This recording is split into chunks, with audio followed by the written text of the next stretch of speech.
invasion just happened. We don't want to think about Vladimir Putin's mom. Really fast, because I want to do this last story squeezed in because this fascinated me, and I feel like I'm a day back on it because everyone has already lost their minds on it. But there is an Associated Press correspondent. His name is Philip Crowther. And he's received all this attention, tens of millions of views, because he uploaded this video of him reporting about the situation and now war in Ukraine in a very unique way. Watch. There's been a war with Russian-backed forces in the east, the Donbass region for 8 years now. But despite that, the capital city of Kiev is relatively calm. Tut sich an einen gewissen Sinn und der Krieg gewinnt, den natürlich schon am Gang ist, am Osten an der Donbass-Region, zwischen der Ukraine, an der russischen Separatisten, dos reuniones que va a mantener el presidente francés hoy en Moscú con el presidente ruso Vladimir Putin y mañana aquí en Kiev con el presidente ucraniano Volodymyr Zelensky. Moscovo brandiu o anúncio de retirada da terça-feira como prova de que os temores da guerra foram fabricados por Ocidente hostil liderado pelos Estados Unidos. À ce stade, la guerre semble probable, c'est aussi simple que cela. Mais il y a encore cette petite lueur d'espoir que la diplomatie puisse arrêter une invasion russe de l'Ukraine. Das ist genau das, was sie erwartet hatten. Desinformation, gefälschte Angriffe und ein Vorwand für Russland in die Ukraine einzumarschieren. Aber alles ist sehr schwer natürlich vor Ort zu überprüfen. That's a flex of all flexes. Again, that's Philip Crowther of the AP. And in case you guys aren't keeping track and maybe you didn't pay attention closely enough, the language he broke it down in were English, Luxembourgish, Spanish, Portuguese, French, and finally German there. It's making me feel like I'm not teaching my kid nearly enough because he's kind of struggling with Spanish. I'm like, bro. But this guy speaks 6 different languages, and he said it was from childhood that he had to learn all these different things. Not necessarily had to, but had the interest in doing so. At least things like this, Suen. I mean, you have this great career where you're this kind of guy. You get this attention now. He's a broadcast bay. Look at that. I love it, right? How many languages do you speak, Suen? I speak 1 and a little bit of Ebonics. Just slightly, right? Just like 10, 20% of it, yeah. Only in the spots where you can. He did also go on Dan Abrams' show. We won't point this out, but he did point out that his father's English, I think his mother's German, 2 of the languages he speaks were from his parents. Then after that, he grew up in Luxembourg. So Luxembourg, he picked up on that. Then he went to school and picked up then Spanish and Portuguese, and he decided to toss in French. No, I think French was what they were speaking in schools. This guy is amazing, and it made me think I got to take more language classes. And then step it up. Back out of them because I've done it 3 times. I keep trying and I keep giving up. Thank you, Suen, for joining me. I will not give up on you though. Maybe I'll beg you again to come back because this is a fabulous show, a great way to wrap up a Friday. So I appreciate you. And to everyone watching, we appreciate you guys as well. Please like, subscribe, send it out to your friends. Follow Suen, check out what she's doing. She's doing very important work. One of the people in the streets doing the things legally that we're just talking about here in studio. So I love what she's doing here. Thank you for joining me again. And we have until Monday. So I've got several days, but I will still be watching.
Hello. Well, that's a little quick preview of what's coming up. I'm John Iadarola. This is the Damage Report. We're just all trying to get by. Isn't that right, co-host of the day, Brett Erlich? I'm so happy to be here in the neighborhood, especially because I have this. So if you're like, Brett, why did your wire kick out in the middle of this? Just know I will, at the first convenience, switch it to another wire. Okay. A lot. I was gonna say, if that is the wire, it doesn't look connected. No, I got a new wire. Everything should be fine, John. Okay. I thought And it was if it gonna be like doesn't- Zoltar. It's not even plugged in.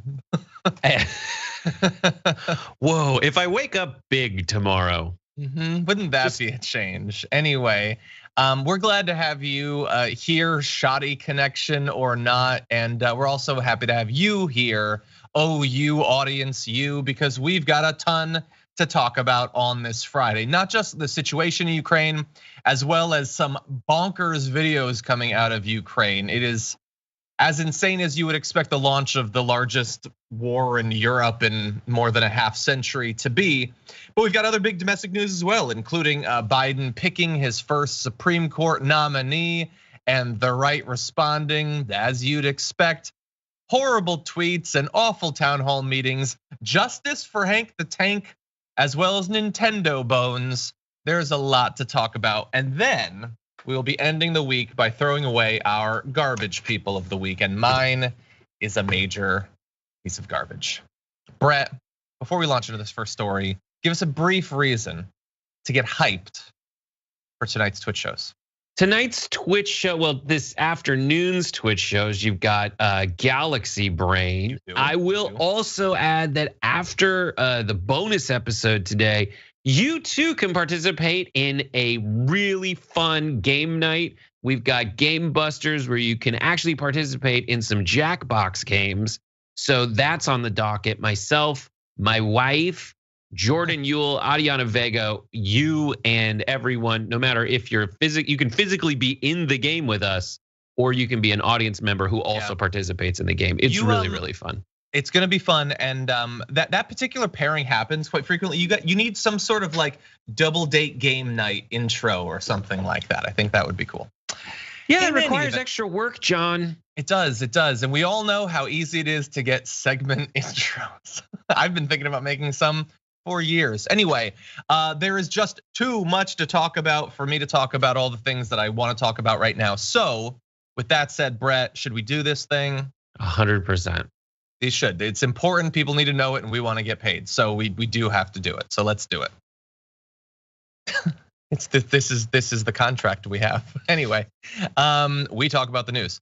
Anyway, We are entering into something like day 2 of the Russian invasion of Ukraine, and there is obviously a lot of misinformation coming out, a lot of unconfirmed information. We are doing what we can to wade into it and try to figure out what is really going on. But we do know that throughout last night, Russian forces were closing in on Ukraine's capital, and it looks like now officials are warning residents there to stay indoors and, quote, prepare Molotov cocktails to defend against Russian forces who had entered a northern district of the city. Biden thinks, by the way, that once Russian forces enter it, it will perhaps fall relatively quickly. But of course, you're never in a good situation when you are advising your citizens to begin creating Molotov cocktails. And the Russian attack appears to be huge in terms of scope and direction, with Ukraine's foreign minister saying the country was launching a, quote, full-blown invasion on Ukraine from multiple sides. Strikes and explosions have happened in both the west and the east, and not just in the disputed territories. In addition to the advice to create Molotov cocktails, the president, Volodymyr Zelensky, says we will give weapons to anyone who wants to defend the country. Be ready to support Ukraine in the squares of our cities. And there's been reports of, the drafting and all that. We know that they're drafting everyone from 18 to 60 to defend the country. Brett, thoughts? This is devastating. Every single angle that you could take is devastating. I prefer to take the angle that is, it is time for a revolution of reasonableness in America and the world over. We should be past the time where you just invade another country. And before you call me out for American hypocrisy, I also include American moves of that kind as well. They're stupid, they're ridiculous.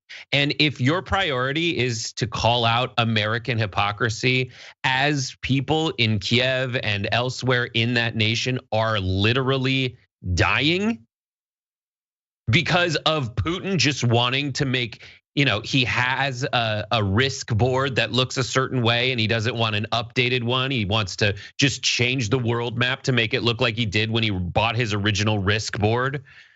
I think your priorities are insanely out of whack. Yeah. And there's a lot of different angles. I don't know. It depends on how you wanna take it.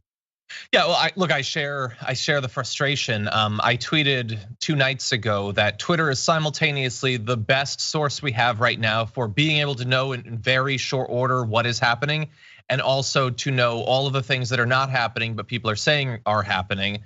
And the worst possible takes. It's the best source for on the ground quick information and just maddening stuff that makes you want to check out of civilization, not just social media. So that's been the experience for me. First, though, I do want to give you a few more updates.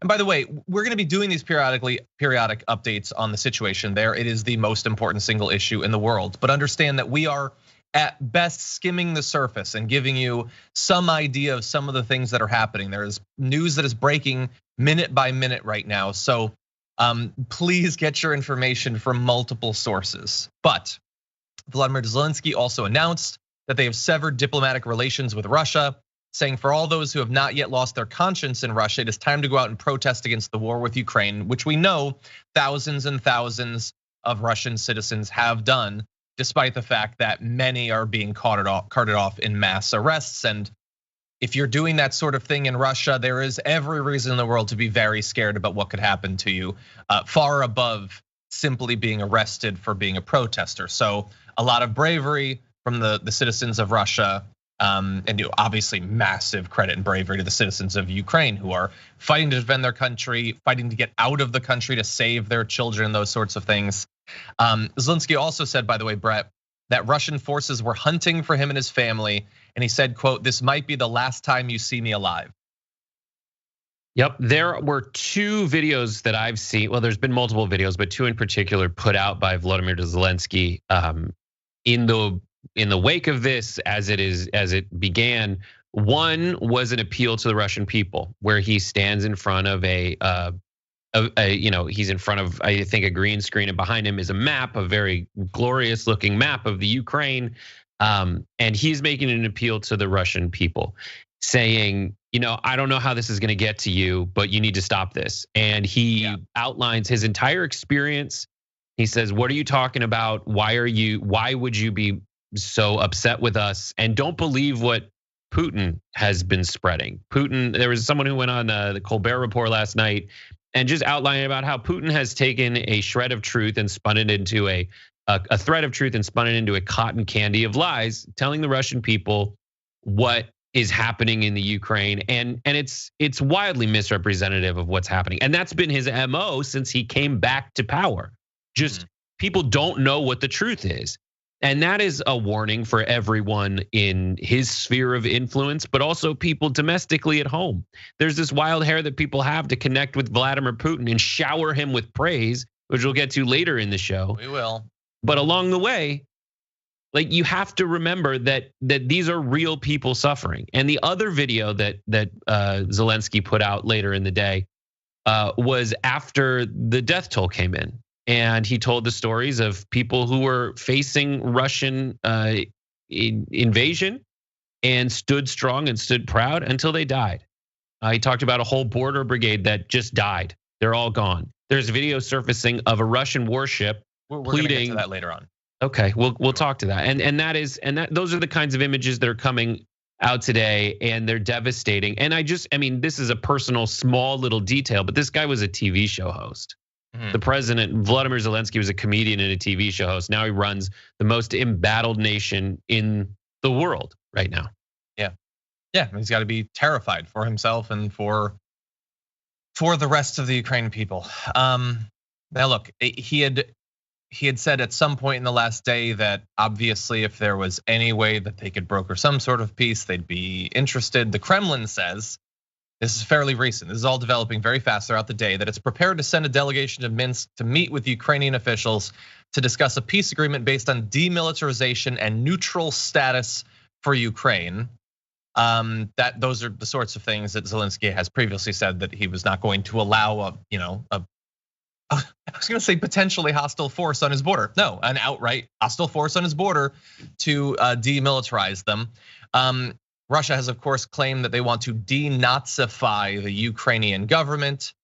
Even today, Putin on TV described Zelensky's government as a, quote, band of drug addicts and neo-Nazis that has lodged itself in Kiev and taken hostage the entire Ukrainian people. And then just before we went live, Putin called on the Ukrainian military to overthrow the government and, quote, take power into your own hands, explicitly demanding regime change as a precondition for peace talks. So he wants a military coup that, if it put into place someone who would be incredibly friendly, some right-wing proto-dictator, perhaps they'd be allowed to stay on. Otherwise, this would just be a convenient way to clear out the political leadership before the ongoing invasion eventually allows them to take over the entire country. So, right. These are not necessarily the statements of a person that you will be able to feel you can negotiate in good faith for the peace of your country. Right, a proto-dictator for which he has multiple prototypes in previous Soviet socialist republics around in his sphere of influence. Yeah.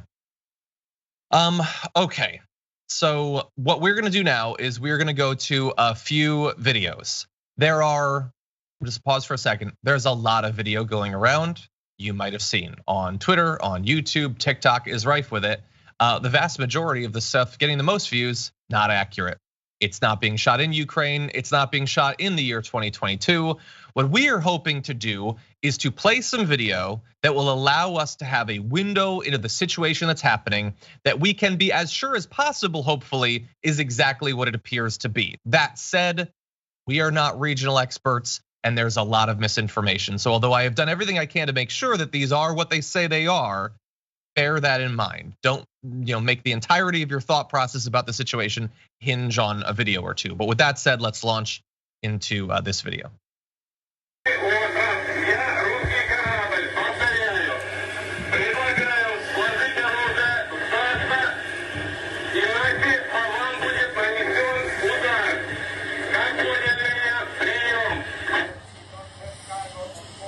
Все. Нахуй тоже надо. На всякий случай.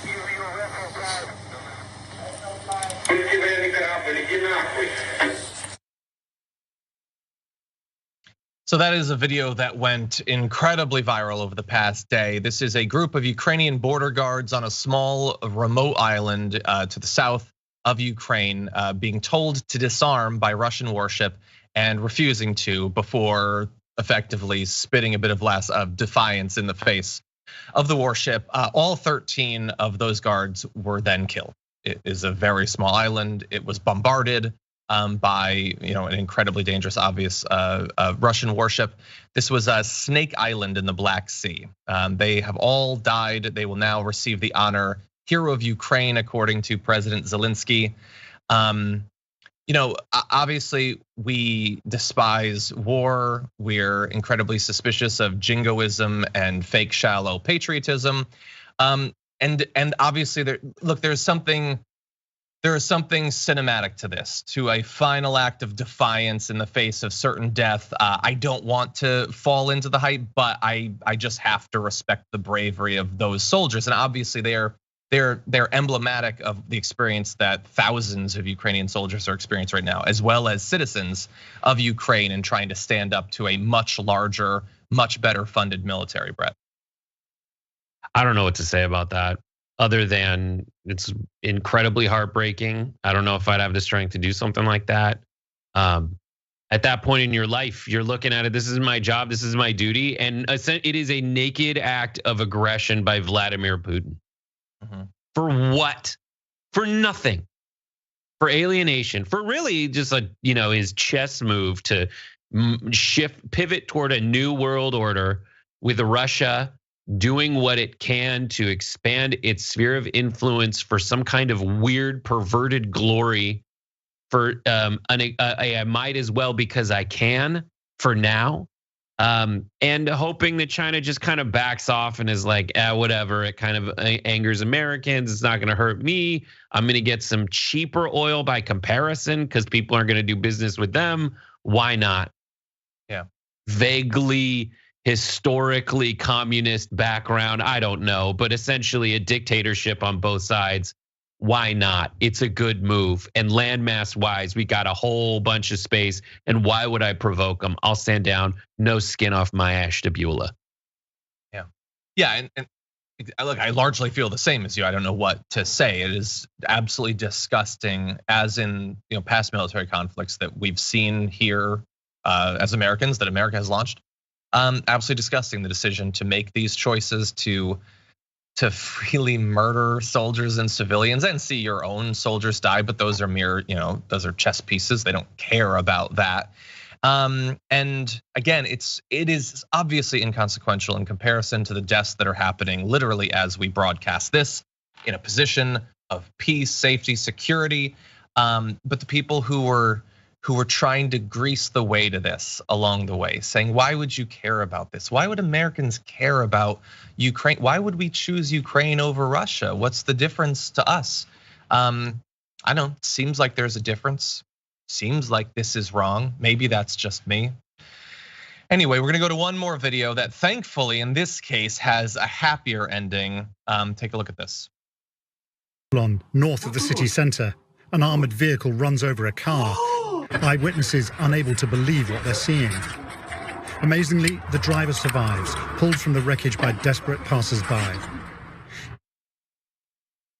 So in the longer version of that video, the tank swerved to run over the car, then backed up over the car. It is inconceivable that the person inside survives, and a small miracle in a time when there are very few of those.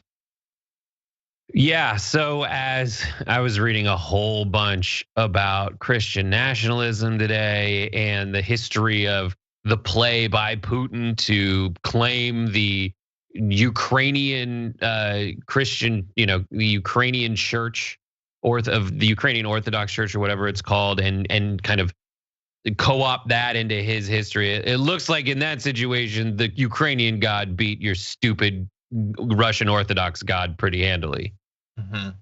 Save that dude. Like, what the hell? I hate all this stuff. I hate it so very much. It is ridiculous and stupid. I can't wrap it would be difficult for me to wrap my mind around the idea that there are Russian military who are like, yes, this sounds like a really good idea for us. It would be difficult if it weren't for the parallels in America. where I hear people like on your show, you mentioned Marjorie Taylor Greene saying, I just want, my husband would beat this person up because they're vaguely associated with trans people. Yeah. That's it. I see people say that stuff all the time. Folks that are wildly unhinged. That's why I call for a revolution of reasonableness to kick back against all the extremism out there of every type. Redefining the concept of mainstream along the lines of what most people actually agree with, taking into consideration the fundamental premise of the Bill of Rights to protect the rights of those who are disenfranchised by any attempt by the corrupt to take control over them. That's it. We need a revolution of reasonableness. This is something that literally Jon Stewart was shouting about. I thought I came up with it, but then I was like, no, Jon Stewart was like, just everybody be reasonable. Thing. Yeah. Look, I agree. I want to be a part of this revolution. Without the identifier, I feel like I've been trying to be a part of it for years.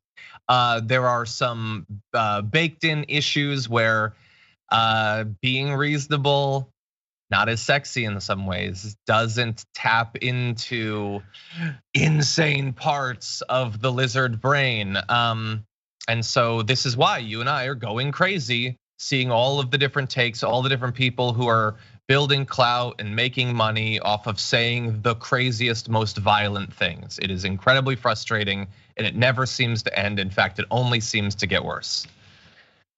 Yeah. Anyway, by the way, if you like one of the arguments Vladimir Putin made for why they're going to invade, and it's been incredibly depressing to see the people who would never take at face value US arguments about why we're going to invade Iraq suddenly saying, oh no, if Putin's saying, then that's totally what he meant. That's true, yes.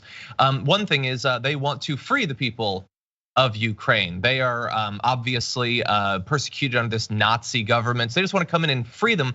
And there's all these like historic and cultural links. These are our people, really. Argument starts to fall apart when you're running over the car twice. It doesn't seem as if saving them and unifying. It's an old man who's trying to flee when you're sending in forces to wipe them out in that way. A little bit harder to understand that. But anyway, any other thoughts, Brett, before we move on? I mean, just to take it, that's why Vladimir Zelensky is in charge of that country. There's the people who get through need to be genuinely funny. I hate to say it. Like I'm racking my brain to figure out what will ring true, and you get I don't know a single voice on the left that's getting through there.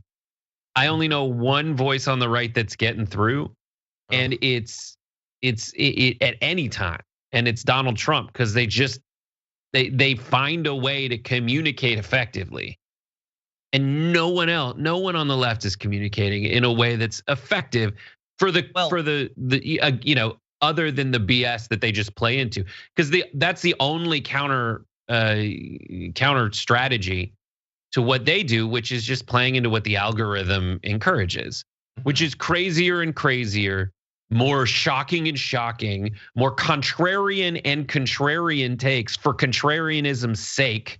Yeah, just to seem cool and smart, like you know something that other people don't. But what we've gotten into at this point, and another reason I call for this revolution, is like you see people saying they're anti-imperialist and then backing Putin's moves. Yeah.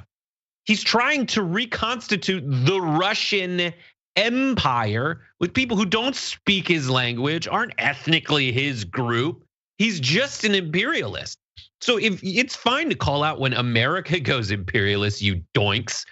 But you also got to call out when Russia goes imperialist, especially when they're literally advocating for the reconstitution of the Russian empire. Exactly. Or at least identify yourself as anti-US imperialism. The rest is fine. I don't like this one. At least that would be honest. It might not sell as well. Maybe that's the reason they're not doing it. Anyway, as before, we will keep an eye on the situation, hoping that some miracle will stop the violence, stop the invasion. We will see. But for now, we're gonna take a break. We'll be back after this.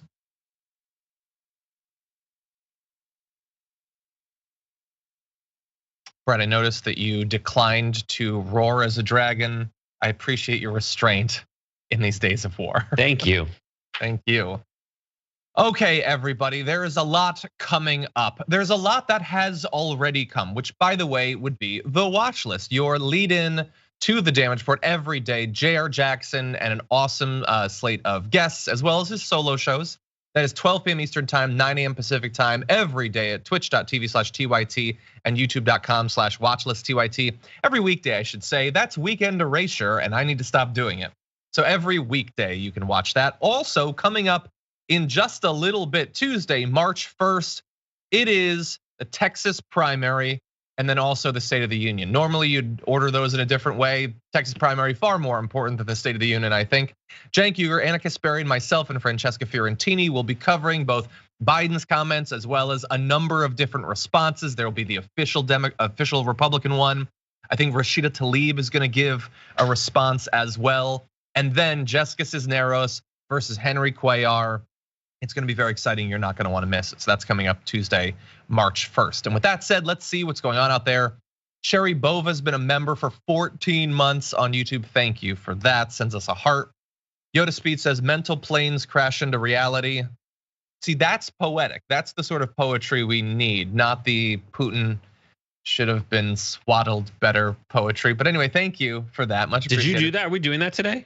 No, I talked about it in the pre-show a little bit. I don't go as hard against her as others. I think JR talked about it because people process differently, they respond differently. I don't want to hate on artists or whatever.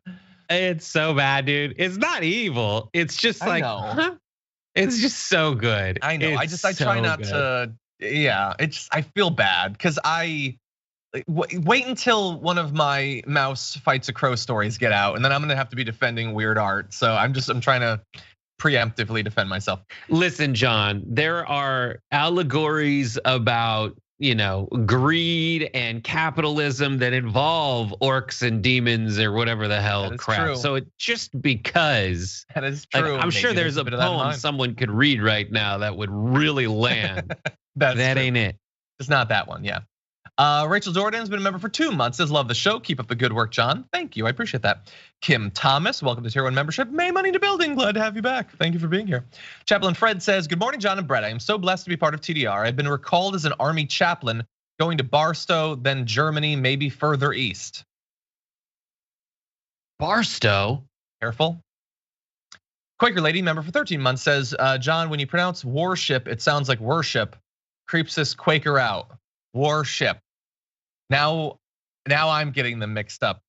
Sometimes there's some thematic crossover between those two things. Indeed, people do worship warships. They do. Cooper the Copper Dragon says, Till Valhalla, brave warriors. Christ. Yeah. Jason Ray says, so all the grifters making excuses for Putin. What do they say about these island heroes? Were they canceling the Russian warship? The GQP will now make a law about cursing at enemies. I know. It's just, this is what we have. There is a void, a swirling vortex with it's infused with evil and chaos wins, and we can shout at it. That's what we have right now, I feel like. Expat Echo gifted 5 tier 1 subs over on Twitch. Very nice of you. Thank you for that. Billy B's been here for 17 months. Thank you also. Says thanks for the great journalism analysis. Much appreciated. Thank you for watching. If you like that, wait until you get a load of this coming up after this break. Terrorizes, waiting to get a load of me. It's from Batman. It is from Batman, one of the good ones, if I recall correctly. Anyway, welcome back to the show, everyone. I'm John Iadarola. That's Brett. You know who he is. I did point in the right direction. That's Brett, host of a bunch of things, manager of a bunch of things. Thank you for being here and giving us some of your time. With that said, let's use that time as best we can, talking about important news with this story. The wait is finally over. Joe Biden has announced who he is going to be nominating for the Supreme Court. His first SCOTUS nominee, it is going to be, thankfully, Ketanji Brown Jackson. We had some fears along the way, but so far, so good. He tweeted, I'm proud to announce that I am nominating Judge Ketanji Brown Jackson to serve on the Supreme Court. Currently serving on the US Court of Appeals for the DC Circuit. She is one of the nation's brightest legal minds and will be an exceptional justice. She is, and we have other videos where we've gone more in depth in her background, but to give you an idea as we launch into a confirmation battle, Former public defender, served as a trial court judge in Washington for 8 years before being put onto the US Court of Appeals. She was confirmed to that court after a relatively uncontentious Senate hearing and with the backing of 3 Republican lawmakers. Only say that as a historic footnote because it probably ain't gonna go that way this time. She was a law clerk for Justice Breyer back in 1999, and she helped shape federal sentencing policy on the US Sentencing Commission after stints at private law firms.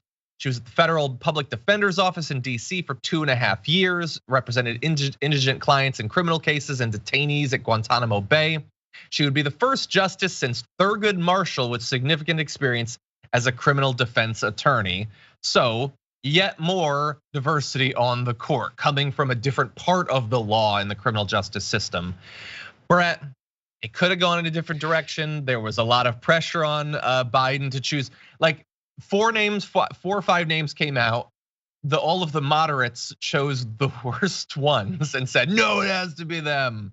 And so Judge Ketanji Brown Jackson would not necessarily be, like Bernie's choice, maybe, but seemed like the best of the short list. Benjamin Crump's choice. Also, like this is an amazing story. So the American Prospect had an article about Michelle Childs, who was Clyburn's pick, Michelle Childs and Manchin's pick. Yeah. And the story was amazing. It was just like, oh my God, this is dumb. Clyburn, who he really, really wanted Childs. She was a judge in a case where Clyburn's friend killed a bunch of red hawks that were protected because he wanted to hunt quail on his property. And so when that guy got arrested for killing this protected species of hawk, something that won't resonate anywhere but on the left, but Clyburn's like, can you please, madam, take into consideration he's a really nice guy. Even though it was just like every layer of puke-inducing inbreeding of moderate stupidity and special treatment and corruption. And Clyburn is, for those of you with short memories, Clyburn's the reason that Biden is president of the United States. He swooped in at the last minute, and when people were looking around for the South Carolina primary, Clyburn's like, I like my friend Joe, and that was the turning point. Bernie was riding high, and everyone, there was always a time when there were enough moderate candidates that if you added them all together, they outnumbered the progressive votes in the elections and the primaries. But that was what consolidated around Biden, and that's why we're where we are now. But in the wake of that, when you're looking for small victories, because that's really all you can hope for these days, this is kind of one of them by the accounts of various people, one of whom, Sue Ann Robinson, is a lawyer who works with Benjamin Crump, who was pretty excited about it on the watch list this morning. Exactly. Yeah, exactly. Clyburn got his moderate, okay? You don't get 2, not for free. By the way, that's pitching it as if Ketanji is like a massive like leftist revolutionary or something, just comparatively better. Ellie Mistall, friend of the show, said, I do not expect Jackson's confirmation hearing to be that hard. Her qualifications are impeccable, her decisions are mainstream, and her demeanor is serious yet charismatic. Well, I'm sure it will be very smooth then. I'm sure it's so funny. Smooth. They're not going to care out there as like a cautionary thing. So no, if we're going to turn to that, some of the reasons they might have a problem. Let's see. She ordered Trump's former White House counsel Don McGahn to comply with a House subpoena.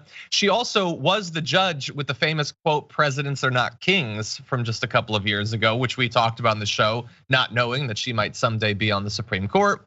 Let's see. She issued a preliminary injunction that blocked the Trump administration from expanding its power to deport migrants using a fast track process. She oversaw a case in the Pizzagate thing. Jackson called it sheer luck. No one was injured in that particular shooting. So she's been involved in some pretty high profile stuff, as you would expect for someone who's been on the Court of Appeals and was a judge, obviously, prior to that as well. But let's go through all those things that could potentially be considered controversial by the right. Complying with a subpoena. Okay. Saying after someone showed up to shoot up a pizzeria that it was just by luck, it's a great whatever twist of fortune that nobody was hurt in a shooting. And to say that presidents aren't kings. These are the controversial. that the right would consider controversial. I understand that it is consistent with their latest policy positions, such as licking the grundle of Vladimir Putin. No. Yes, I see what you're saying. Yes, presidents aren't kings could now be on like a sign in the background of Steve Bannon's podcast shot right now. But when she said it, very controversial. In any event, we turn now to Ellie's like, well, how could this possibly be controversial? 5 minutes later, now go to this. Biden has announced who he's gonna be picking for the SCOTUS, and what do you know? Lindsey Graham not happy about Biden's SCOTUS pick. He immediately tweeted, if media reports are accurate and Judge Jackson has been chosen as the Supreme Court nominee to replace Justice Breyer, it means the radical left has won President Biden over yet again. The attacks by the capital L left on Judge Childs from South Carolina apparently worked. I expect a respectful but interesting hearing in the Senate Judiciary Committee. The Harvard-Yale train to the Supreme Court continues to run unabated. So, a couple things that are interesting there. He is not going to allow people from Harvard or Yale, other than Gorsuch and Kavanaugh, who he enthusiastically not only voted for, but defended, who are from there. And I get wanting diversity, obviously, in terms of education, sure. Many people have pointed out that it is hilarious to set these standards where people of color, especially women of color, are expected to do literally everything in a massive checklist of getting it all right to have any chance of being accepted by the right. And then when they finally do that, that itself is used as a reason to disqualify them. That is just, that's pretty amazing, Lindsey Graham. I do like that. But also, she is the choice because of the radical left. She's a commie. But he voted for her 256 days ago. Like he was like, yeah, no, she could be a judge. Not the Supreme Court though, Brett. They're so stupid. It's so lazy. It's like, I love this argument that they said if Biden picks a black woman, it means he's not picking the most qualified person. Yeah. And then his argument is that she went to these really great institutions, not to mention that she clerked for a Supreme Court justice for years and years. No, not that has the resume he would exact. If I was like, please lay out what you think a qualified person is, she would fulfill every little bit of it. Mm-hmm. But the contention, like they just pick something to say that they think vaguely resonates because they're disciplined with their messaging campaign. And at the time, it was that and it continues to be that the left is racist against white people. So anything that doesn't similarly lick the grundle of every white, which is, by the way, like a little like darker brown for those of you not familiar, then it is an assault on the white race as it stands because they're such snowflakes.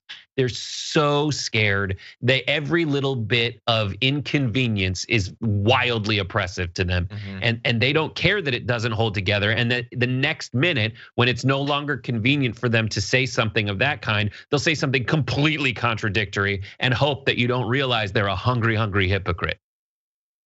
Okay, let's go with hungry hypocrite rather than Grundle Talk. Grundle Talk with Brett Erlich coming to Spotify. Anyway, really fast to finalize this. Not only is like Brett said, it's lazy. They have to do this. So Graham has to be frustrated with her when she's incredibly mainstream, obviously massively qualified. You, as Brett again would say, you doink. Anyway, Mitch McConnell, who, look, for all that I disagree with him, let's at least admit that the way that he has approached the Supreme Court historically has been with a great deal of reverence for tradition and fair play. He said, the Senate must conduct a rigorous, exhaustive review of Judge Jackson's nomination as befits a lifetime appointment to our highest court. I also understand Judge Jackson was the favored choice of far-left dark money groups that have spent years attacking the legitimacy and structure of the court itself. And how dare they do that? That's my thing. I do think he has chosen well to minimize how insane and protracted the confirmation hearing will be, but he can only choose as carefully as he can. That does not mean that they're not going to try to drag this out. And it's entirely possible that within a month she's gonna be being photoshopped into a group of Antifa super soldiers on Fox News. So just get ready for that, by the way. But anyway, good choice by Biden. Could have been much worse. The fact that Clyburn won't like it and Manchin won't like it should be all that you need to know. So okay, it's everything. It's stupid. The damage work, it's so stupid.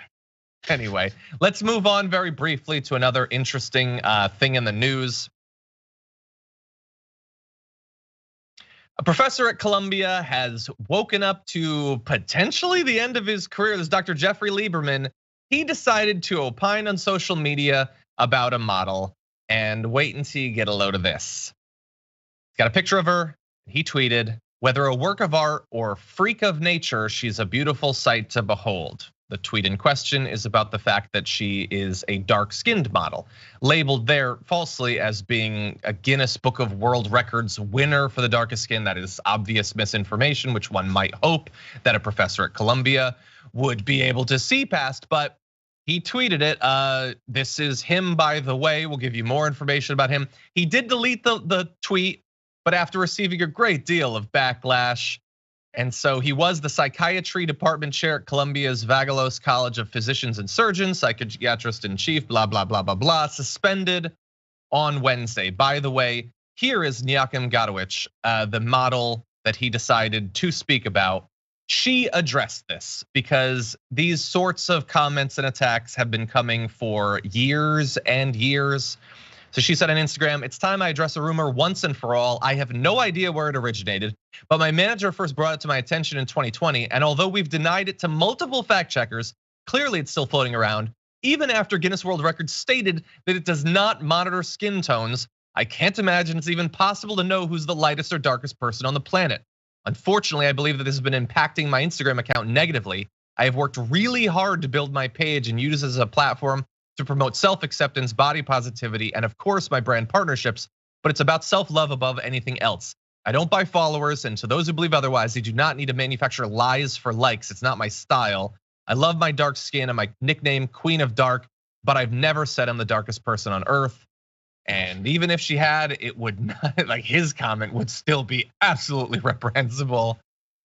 But what do you think, Brett?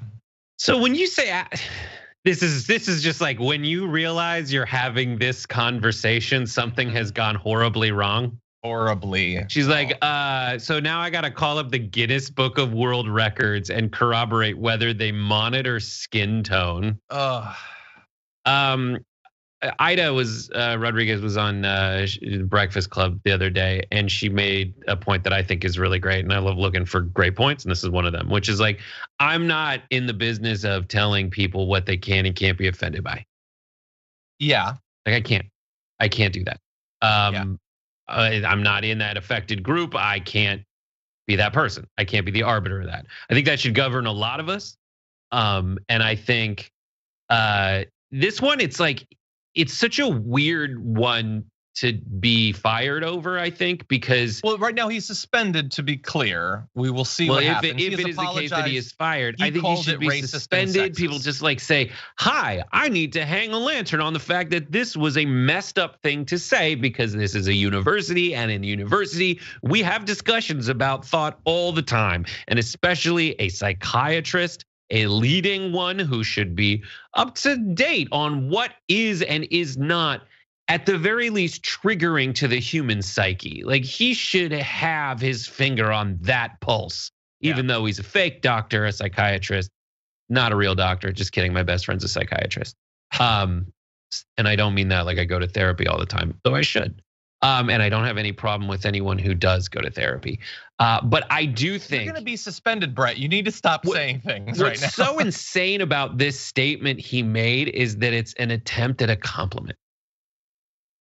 Like he's trying to be nice. Yes, he tried, but people have blinders. Even people who are in positions of authority, have written hundreds of published articles, can have major blind spots. This is and that's the conversation. And then it is, once you get into a discussion, not just of racism, but of colorism, I suggest that everybody look into that. It presents itself in places like I remember one time on Pop Trigger, I was like, oh, this seems like a reasonable thing to say. And I got in a conversation where I was like, within 4 seconds, I was like, that was the dumbest thing I've ever said. And it transcends, colorism is a thing that happens in so many cultures all around the world. And as if racism isn't difficult enough. And Exactly. then, so this is one of those just like, I think suspension and calling it out is a good thing. And if it brings up an opportunity for people to have a discussion where they learn just really the depths of how insane his statement, especially the one that he quote tweeted was, then that's a good thing. Yeah, I agree. And he says he's deeply ashamed. It was racist and sexist. And yeah, and look, far beyond him, like she's a model. Google her. It's everywhere. The commentary of this sort, not just about the fact that she's a model, she's a damn good model. It's this weird obsession and analysis. Like, I don't understand it, and she obviously shouldn't have to deal with it. And anyway, the faster we can get back to obsessing and as soon as we can get back to obsessing over whether people are hot or not, that's the conversation I want to be in. Well, let's be clear, we never stop doing that. Okay, so we're gonna go to a break. We come back, we've got our crazy block of the day. Don't go anywhere. We'll be right back.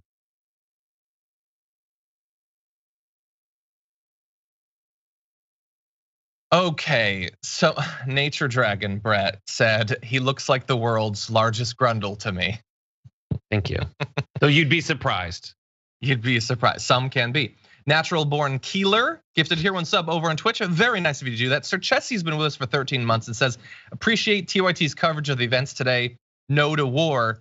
Wait, Sir Chessie, did you perceive that we're against the war? Because many people on Twitter have accurately deduced that us constantly saying we don't want a war to happen is secretly pro-war. Hassan was streaming when it all broke out, and people were doing that to him. So someone made him a bug that looked like the Fox News logo that rotates, and it just said, Haas News, Putin is bad. Yeah, I saw just that. So it's always on. Look, this is intentional. The same exact people are saying they're anti-imperialists as they're preemptively defending the war, saying it won't really be a big deal. I'm an anti-imperialist. Oh, you don't want a war? You're a warmonger. It's the chaos wins. I love my favorite like sad little eddy of discourse on the left is I'll have the open discussion with anyone who wants to have it, but like Kyle Kalinske. What is this in reference? He just basically is like, so like if you're so anti, he did a whole video about it. He's talking about like, listen, this is a proportional response, having a reasonable conversation, and people are doing that to him. And that's a guy who's really tried to walk the line of like, please don't hate me. Yeah. And there's no there, the Shakespeare quote is, there's no following them in this fierce vein. Like you just can't. There's no going along with this. And especially when we don't have to pretend that a lot of these attacks are coming from people who are even pretending to operate in good faith. Robert Ryder, welcome to Tier 1 membership on YouTube. Thank you for being here. Varden, member 14 months, says, I love your new impression, John. Thank you. I break it out occasionally. It's not one of my best, but it's fun. Made money into building, member for 15 months. It's weird that it gave us a message as if you were just signing up again. I don't know why it does that. So some good news. I'm going to spend the weekend touching up my flash fiction piece I'm submitting to a literary journal in Berkeley. It'll be my third publication if it goes through. Wish me luck. Godspeed. Best of luck to you. Okay, JR Rated says, I'm gonna need John to vouch for me if he reads this. Here's proof. He has issues connecting his AirPods for a show when we cross each other in the AM. That is actually JR, I think. That is actually JR who messaged that.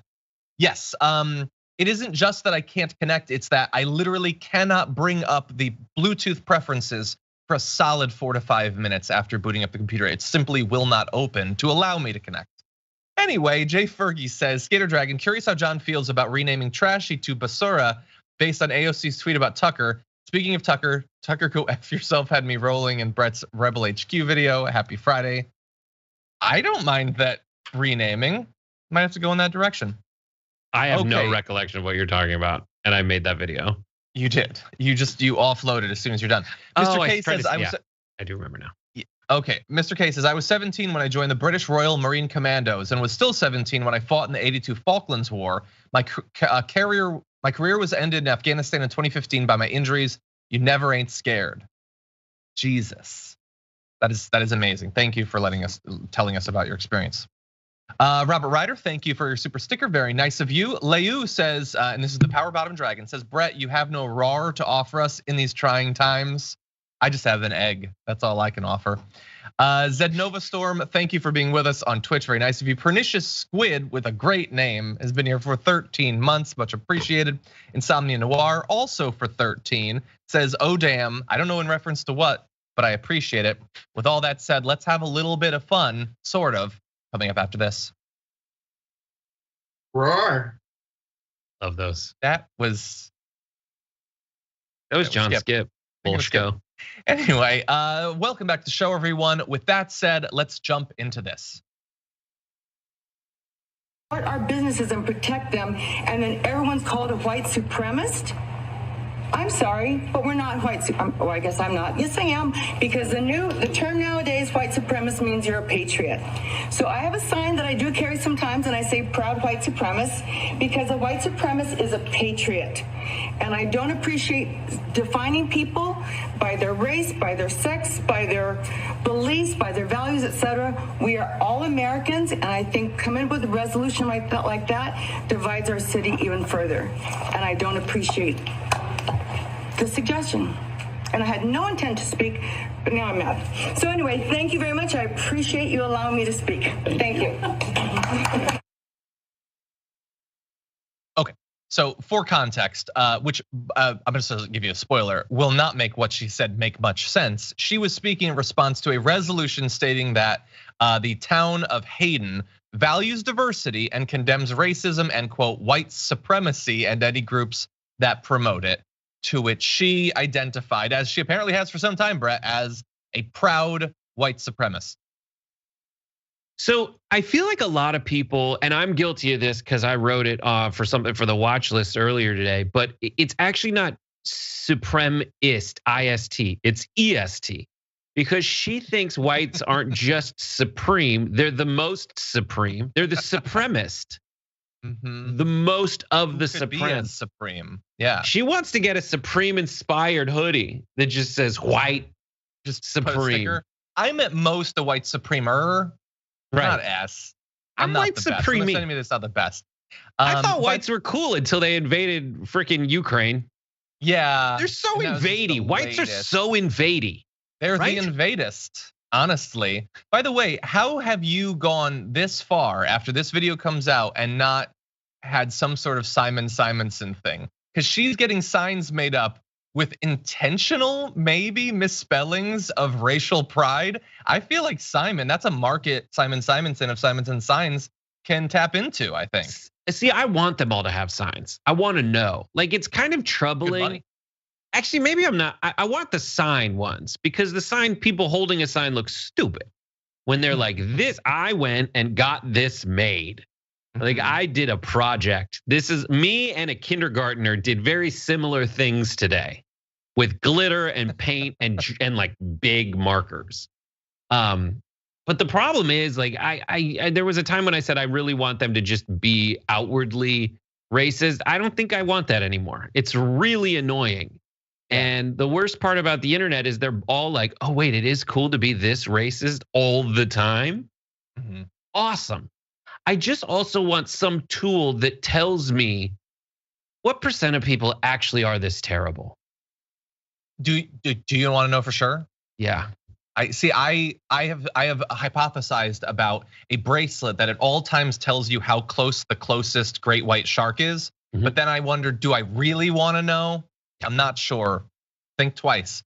I understand that she said all that she said, trying to imply that like all the right always says. Let's just move beyond it. If we just ignore it, if we just pretend that it doesn't exist, if we stop getting worked up about racism, we'll all be fine. She said, I don't want people being identified or presumably discriminated against based on their race. The issue is that neutrality in the face of discrimination is bad. Your position is bad. Because just saying, let's not identify racism allows the continuation of the racism. The harm continues. You're trying to ask all of us to step out of a conflict that will continue. And that's bad. There is a cost to that. So I understand that you think you're making a fun rhetorical point in advance of some sort of racial neutrality or something, but that is just disconnected from the real world in a lot of fundamental ways. Emphasis on the fundamental. on the fundamentalism. 100%. I really don't know how to process this lady. The worst part is she looks like my aunt who is a Jew for Jesus. And I'm just like, that's weird. That's not too far from the truth. But I mean, like this idea, this idea that patriotism equals white supremacy is really troubling, because it is actually it in practice, as we'll find in other stories we do today, is the opposite of the intent of a lot of our founding principles, even though it did have slavery. I agree. Okay, we only have minutes left, so let's jump. Really? Oh, okay, we have a little more time. Yeah, also they say, they're just trying to denigrate us by calling us patriots, white supremacists, implying that there's not a connection, but like the people organizing it, there is a connection. Like you're so close. So close. Anyway, okay. With that, let's have more fun. Hold on to your butts as we launch into this. Also, Russia is a Christian nationalist nation. They're actually Orthodox Christian and Russian Orthodox. So, I actually support Putin's right to protect his people and always put his people first, but also protect their Christian values. I identify more with with Putin's Christian values than I do with Joe Biden. So, there is that. There is that there. Christian nationalist countries also are a threat to the global regime, like the Luciferian regime. It wants to mash everything together, but Putin takes care of his people. He looks out for his people. I watched as he deported, they literally walked them through the streets, the criminal illegals who were coming into their country. Yeah. They walked them out and they escorted them out and they said, get out. I can respect that. And I can respect the fact that Putin does everything he can to protect his people. Yeah, she can respect that, and I can respect that, because she just wants someone who represents her values. After all, Putin is above all else a devout Christian. That's how I would define his political ideology. Not like the Luciferian Joe Biden. He clearly has some other religious identification, which I don't know what it is, the same as she doesn't know what it is. So I did what you do, which is I popped over to Google and typed in, what religion is Joe Biden? It turns out, dear God, he's Roman Catholic? He attends mass at St. Joseph's on the Brandywine? That's weird. I feel like I would integrate that into my screed about the Luciferian world order. And then look, on top of it, obviously, the idea that Vladimir Putin is just defending his people. I show you this video because she is actually a figure on the right, but also as a reminder that as bad as Tucker is, it can kind of get a little bit worse. What do you think, Brett? This is so batty. This is one of those moments where, so this is Christian nationalism is a very real codified concept. And that concept is that they take a bunch of images of Christianity and then they all coalesce around it, and they kind of want to create this new world order alliance with people like Russia. And under the auspices of that being the most American thing, and domestically they want to elect the God's people. These are the same folks that want to forward restrictions on voting rights. These are people who flock toward Vladimir Putin because he is so anti-LGBT. And it's so scary because it's not just fantasy. Today, the day that bombs are falling on the Ukraine, the same day that that's happening, there's a Don't Say Gay bill that just passed the Florida legislature. Yesterday, 2 days ago, Abbott calls for investigating the parents of trans youth. This is wildly anti-American. This is government overreach, lifting up the skirts of people's kids because they don't trust their parents, which is the opposite of what they're saying in Virginia around mask wearing and school choice and critical race theory. They only want their people to make the choices. That's the through line, and that is un-American. Exactly. Yeah, exactly. She's a former GOP Senate candidate, by the way, still a big person in the conspiratorial right. We have primary. More about her. Exactly. So didn't end up getting a lot of votes, weirdly. So perhaps at some point we'll have an opportunity to give you more information about her. But we're coming up on the end of our hour. So if you're watching on one of the linear platforms, thank you so much for that. But if you're on Twitch or YouTube or the Members app, a bunch of other places, we've got more for you, including justice for Hank the Tank, as well as a ceremonial tossing away of the week's garbage people. So everybody, stay tuned for that. We're gonna take a short little break, but we'll be back in a few.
Welcome back to the show, everyone. John Iadarola, Brett Erlich is here as well. We got a lot of messages from you. I want to read some before we jump back into everything. Mr. K says, I'm a what supremacist? I lost my left ear. Oh, I see what you're doing there. I see where you went. Wow. Anyway, Prescott Small, member for 14 months, says, I don't think that they communicate effectively. They were just willing to use the audience always existed in dark. Trump is simply also one of them too. Thank you. Kenny from Philly, tier 3 member for 15 months, says, hi, John and Brett. I actually got caught up watching live today. Woot woot. Thank you. And he put the orange-faced Brett face. Dystopian Dragon, also tier 3 for 14 months, says Rower. Thank you for that. Rower, back to you. Brian Carlson, thank you for resubscribing too. Very nice of you. Drew in Georgia over on Twitch gifted a tier 1 sub. Incredible Bob's been with us on Twitch for 10 months. Sleeper Service Dragon for 11 months says, struggling to keep my chin up, madness all around. Thanks, John, Brett, and Dragons for this little island of sanity. Love from Scotland. Thank you. No while ago, we're here for 8 months as well. Thank you. With that said, let's talk about some news as we jump into this. Had some B-roll right there. Let's talk about bears and how they are unjustly vilified, specifically this bear. Take a look at this Emperor of Chonk. That is Hank the Tank, a bear who had believed to be the biggest bear criminal in at least the last 35 years or so. So he is over 500 pounds and he has been blamed for break-ins in like over 100 places. Everywhere you look, people were blaming Hank the Tank, including on this program. Turns out though, we got it wrong. DNA evidence now shows that the 500-pound black bear is not in fact the sole criminal. There are at least 3 bears who have been breaking into all these properties. Everyone just thought it was all the same bear. And now, given the new evidence that it is not one mega bear, it is 3 smaller ones, officials say they are no longer planning to euthanize Hank if captured. Instead, wildlife experts say their plan is to trap tag and work to relocate habituated bears. Now, assuming that they are being honest, this is a great development. If this is a trap to get Hank to come in, well, then I am very worried that I'm participating in dangerous propaganda. Brett, what are your thoughts? Some people have a theory that Shakespeare was actually multiple writers. He's a Shakespeare. The reason this was a popular story is because of the name Hank the Tank and because it's hilarious. And I'm just glad that they are using the science that we have now and clearing Hank's good name. I don't really encourage any bears to break into anyone's houses, and that's not because I'm speciesist. I just think that like you're a bear, you can handle it outside. We are the weak ones without any fur. It's on us to build houses and stuff. You just go, sleep for 3 months. You have it good enough. Yeah. Look, and we kind of have to shoulder some of the blame in that it's not like he's just coming in because he wants to be part of our world. No, he wants our food. Like we have delicious, delightful food that draws him in. That's why he is both a massive B&E perpetrator and also huge and round. It's because he's like they said, he's not eating berries and grubs. He's eating pizza, he's eating candy, he's eating leftovers. We have created criminals in the animal kingdom. They are innocent. It's not just a B and E, John. It's a B, it's an E, it's an A, it's an R. Times 3. 3 of them. Anyway, credit to Bear League for sticking up for Hank all along. They celebrated this win in a post saying that the death sentence is now no longer hanging over his head. So thank you for that. I believe I can speak for the entirety of the Dragon Squad in saying that we stand in solidarity with Bear League. So thank you for that. And if you would like to show your support for Hank among the variety of bears in that area, here's a great way that you can do that. I'm gonna have that hanging from my flagpole by the end of the day. Anyway, with that, why don't we move into more insane nonsense with this? There is nothing, I think, more unfortunate than to have soft, chubby, fat-looking children who go to watch their school play basketball every Saturday and regard that as their week's exercise. So that is former President JFK saying that our kids are too soft and fat and chubby, and that's an issue. And I give you that throwback to what now seems like ancient history, because the anxiety at the government level about the physical fitness of kids is not new. It is continuing though. It did not end with that quote or when he literally wrote an article for Sports Illustrated titled "The Soft American" that said that our nation was producing too many large doughy boys. No, it's all up until today. In fact, there is an article out now by Army Major John Mark Thibodeau, says why today's Gen Z is at risk for boot camp injuries. And it gets into why the military is worried that the so-called Nintendo generation is producing kids that aren't fit enough to go to war. They say that the Nintendo generation soldier skeleton is not toughened by activity prior to arrival. So some of them break more easily. Captain Lydia Blondin says that we see injuries ranging from acute fractures and falls to tears in the ACL to muscle strains and stress fractures, with the overwhelming majority of issues related to misuse, and women at a higher risk than men. So are we, Brett, are we producing kids that prioritize their own entertainment over the national security of the United States? I mean, like, what a weird conversation. This is what I love about this story, is that like the Pentagon's like, this is my place. There is a certain conversation to be had and a way to motivate people. And if it is the case that you want to get people to exercise and stay healthy, you probably would be better listened to if you weren't a representative of an organization that would send those same people to their death. Yes. Guys, stay healthy. I want you to have really strong bones so I can send you to die. I just don't feel like that's the most compelling case for people staying healthy. That's one where if someone tells me that that's their argument, I'm gonna bury my face in Cheetos till I die from them. I'm gonna go get me a cookie puss because I don't want to go to war. That seems dangerous. Yeah, be sure to stretch so that you can storm the barricades. That's not an incentive, really. I'd rather eat an atomic fireball than engage in nuclear warfare. Yes. Also, I don't want to get into the area of the OK Boomer, but the Nintendo generation. Yeah. But I sort of had a Nintendo growing up. I don't think the military is like, we really wish we could have John, but his bones aren't good enough. No, it's like, at least do like the Fortnite generation. That's even a little bit out of date. Come on. Something like the Among Us generation, something. Their bones are brittle, but not specifically because of Duck Hunt. That's all I'm saying. Anyway, by the way, I love this story so much. And look, I'm sure that we have tons of chronic illness as a country. Our kids probably are fairly unhealthy. It's not the fault of Mario and or Luigi, maybe Wario. He seems like he's up to no good. But the food that we eat, that we encourage them to eat, that huge amounts of lobbying money go into the government to protect, that is bad for them.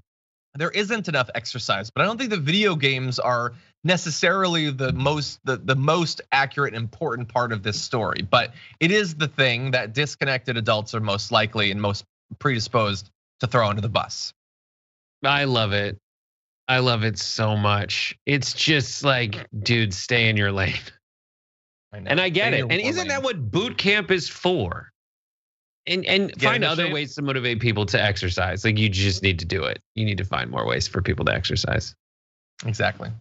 I'm personally hoping that Cobra Kai creates a new rush to the martial arts. That's what I'm hoping.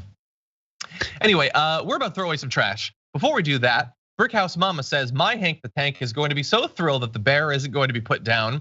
My son and the bear share a similar diet currently, but my boy gets lots of exercise to balance out the carbs. You know, things like climbing trees, pawing at salmon. They all pretty much have the same regime. But thank you, Brickhouse Mom. I appreciate that. Let's see. Andrew Ullman says, I feel like progressives need to be allowed one primal scream of rage a day. I agree. Mr. K says, John, do you still have your furry issue? Because seeing this bear may send you back to rehab. It's not an issue. Anyway, okay, are we all prepared to do this? And Brett, are you prepared to go first? Yes. Okay, and so with that, it's the end of the week, and so it's time to take out the trash.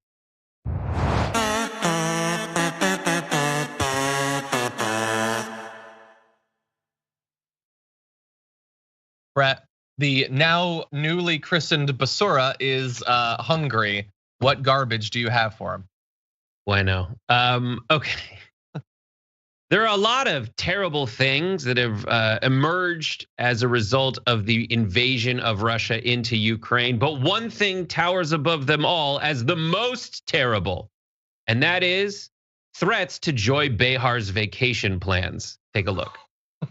Estimates are 50,000 Ukrainians will be dead or wounded, and that this is going to start a humanitarian crisis, a refugee crisis in Europe. We're talking about 5 million people that are going to be displaced. I mean, it's heartbreaking to hear what is going to happen. Well, I'm scared of what's going to happen in Western Europe too. You know, you plan a trip, you want to go there. I want to go to Italy for 4 years. I haven't been able to make it because of the pandemic, and now this. You know, it's like what's going to happen there? You know, I like Joy a lot, but Joy Behar, more like Oi Behar. Imagine, like. I guess I respect it to a certain level of just like speaking your own truth. And everybody to a certain extent sees tragedy through their own personal experience. It's chemically, there is proof of empathy, sympathy that you feel in your body what you see other people go through, but you have to relate it to something you have felt before. But like, there is what's happening there, especially after Sunny Hostin just got done saying it, and also to bring it straight into, you know, honestly, I didn't get the insurance on my flight when I booked it on TripAdvisor, so I'm really concerned, and she didn't qualify it along the way. As like you know, this is just me, and this is an unforeseen thing trickling down. She jumped over Eastern Europe.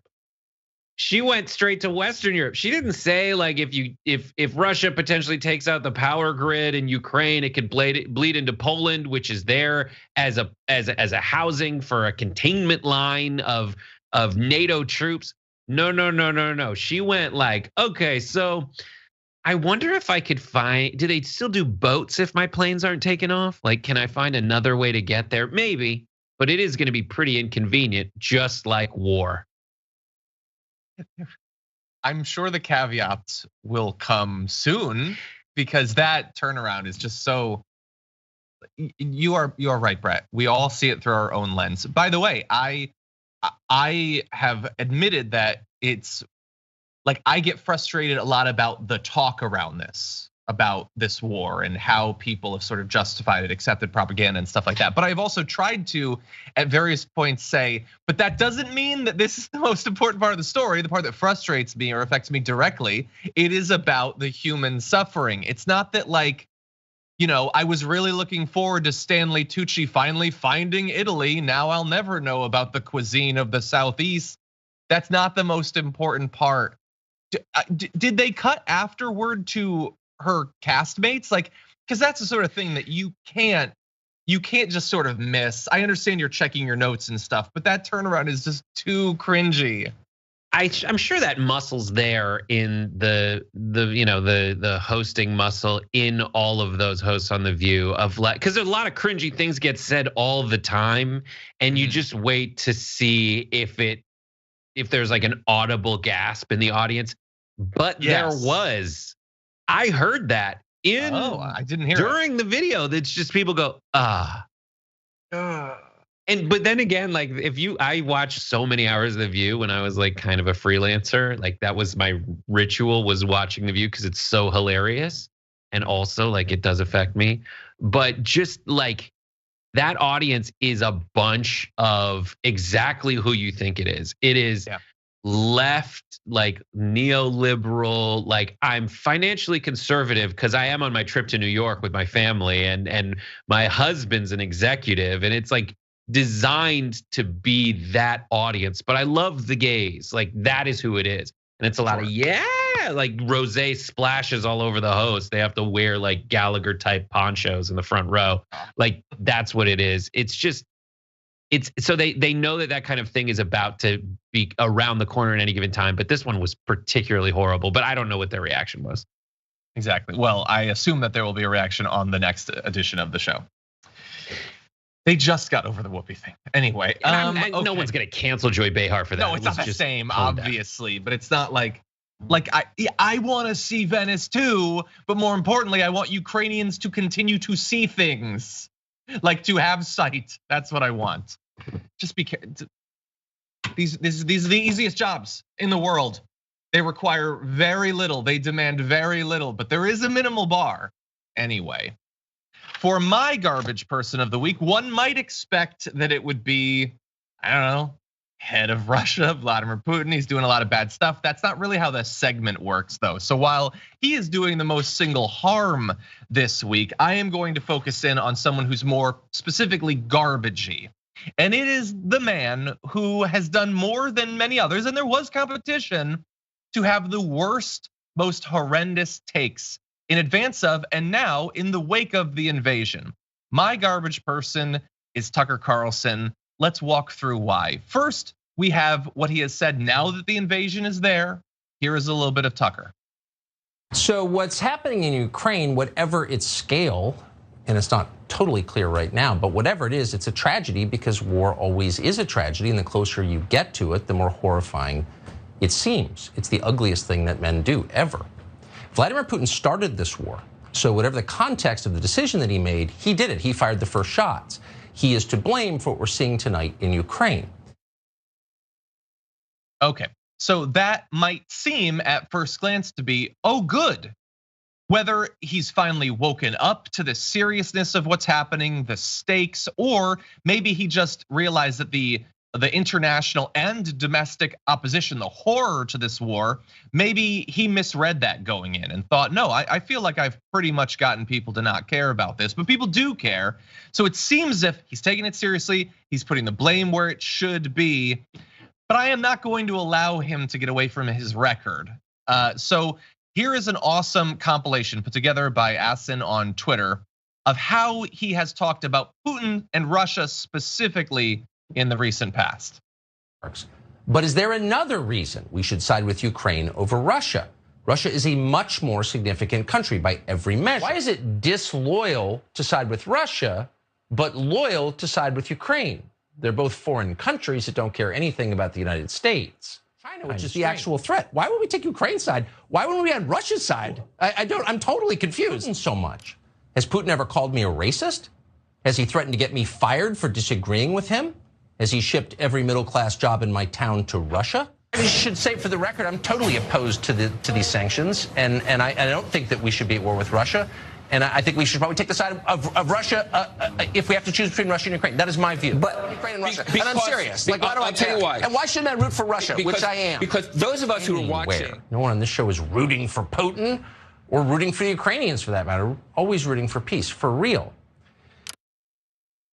Well, look, some of that is as recent as a couple days ago. Some of it goes back now a couple of years. He made very clear if there was a conflict between the two, he didn't want you to care because Putin's never ate your dog.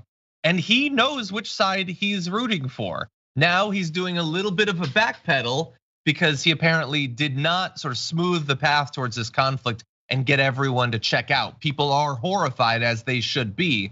So I just think it's important for people to remember what he's been saying, especially over the past few weeks. Tucker Carlson and people on the right deal in BS all the time. Nothing is real. All of their controversies are fake. They say that there is a war on whites in America. That is the biggest crock of crap that anyone can come up with. They say that trans rights ruin everybody in the world. That is their argument. It is so fake, it is so nonsense, it is so nothing. And the only thing that's real to them is ratings. So they'll do whatever they can in the fake world to get benefits in the real world for them. But every so often, their BS turns into something undeniably real. The examples of that are January 6th, and now his ridiculous rhetoric 2 days before this, when he was like, I don't believe it, I don't believe it, I don't believe it. I don't want to believe it, but Biden was right. Biden was right that Putin was planning to invade Ukraine. It's happened. Get over yourself, Tucker. Realize that you should be on the side of peace. And all the people that said that the person on the side of war was Vladimir Putin were right. They're correct. You have to acknowledge that. This is one of the rare times, Tucker, and we see him doing it in his BS way where he's like, oh, he did invade Ukraine. There's something wrong with that. But what I need everybody to know is he's just waiting it out. There's people who are waiting in makeshift bomb shelters in subway stations in Ukraine who are waiting out till the actual dust settles. This schmucko pants is sitting in his frickin' studio, kind of, sort of apologizing, but more reframing his previous statements disingenuously until he feels that the figurative dust is settled. And then at that point, he's going to come back out and he's going to say the same stupid crap again. He's going to be that propagandist for white supremacy and Christian nationalism again, as soon as it's safe in his estimation, which sadly will be sooner than it is in our estimation, because our estimation is proven to be right because it's bounded in reality and not his stupid fantasy world that he looks down on from his control room and wherever the hell he is that looks like a studio. Yes. And yeah, look, it's impossible to say because he is basically he is, as he stated in court, he is this character who just yells things. It's easy to imagine and assume that a lot of what he says he doesn't really mean. Maybe when he told us over and over and over again that between Ukraine and Russia, he sides with Russia, maybe he was lying, maybe he was making it up, or maybe he was being honest, in which case you can hear the mea culpa now, but be ready. What is he going to be saying now that the invasion has happened and we know which side he says he's on? So what is he going to be saying? When it comes time to possibly let in refugees, what is he going to be saying? Stay tuned for that. And by the way, that wasn't all that he said yesterday. So here's a little bit more. The question is, once we've established that, and it's obvious, how should the United States respond to what he has done? So within minutes of the outbreak of the war last night, the usual liars on television began leveraging this tragedy for partisan political gain. If you ever watched the aftermath of a school shooting, you're familiar with how they behave. It's contemptible. But we're going to ignore it tonight because now that shooting has started in Ukraine, it is entirely possible, no matter what they assure you, that Americans could wind up getting hurt in Eastern Europe. We should prevent that, but preventing it will require wisdom and farsightedness and emotional control, all of which are never in abundant supply in Washington, and especially now that everyone is justifiably upset. Again. Okay, so I just want to make sure that you understand both parts of that, how fundamentally dishonest it is. So he says at the end, there's never any wisdom or wisdom or emotion control in DC. He says that this is the sort of shallow thing he throws out every once in a while to seem as if he is anti-establishment, that he's some sort of populist. I always say that, it's never there. Oh, were you saying that under Donald Trump? Is that the commentary that you were saying? Were you telling people to view Trump's foreign policy cautiously? Were you highly critical of it? Stop lying. And then also saying there, oh, now they'll be coming out and using this war for partisan gain. Not him. He's an angel who floats over all of this. You all are partisans moving around in the mud. Almost immediately after saying that, he brought on a guest to say that climate change is a hoax. The Biden administration has declared war on fossil fuels. And Tucker said, so will there be enough pressure on the administration to take its boot off the throat of domestic energy production that maybe there is an effect on gas prices? So he tied our energy policy to the conflict and tried to use it for this. Anyway, that's my garbage person of the week. You all had a garbage person as well. 5 of them, in fact. 41,000 of you voted, and here it is.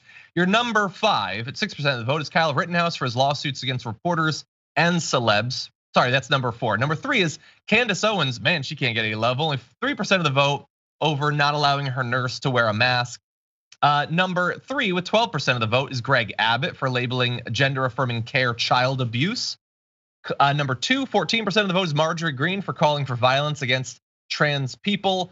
But looks like you all agree with Johnny. 65%, Tucker Carlson for his continued defense of Vladimir Putin. Thank you. You've never been more right. And Brett, thank you as well for joining us on the show. Great to have you here. Pleasure to be here. See everybody later today on Game Busters. Exactly. Double date game night coming up tonight on Twitch. And for all of you at home, I'm going to be doing the first hour of the Young Turks, so stay tuned for that as well. Indisputable is coming up in just a few with Dr. Rashad Ritchie, so don't go anywhere. Stick and stay. And also, stay safe out there. Stay sane out there. We'll see you soon.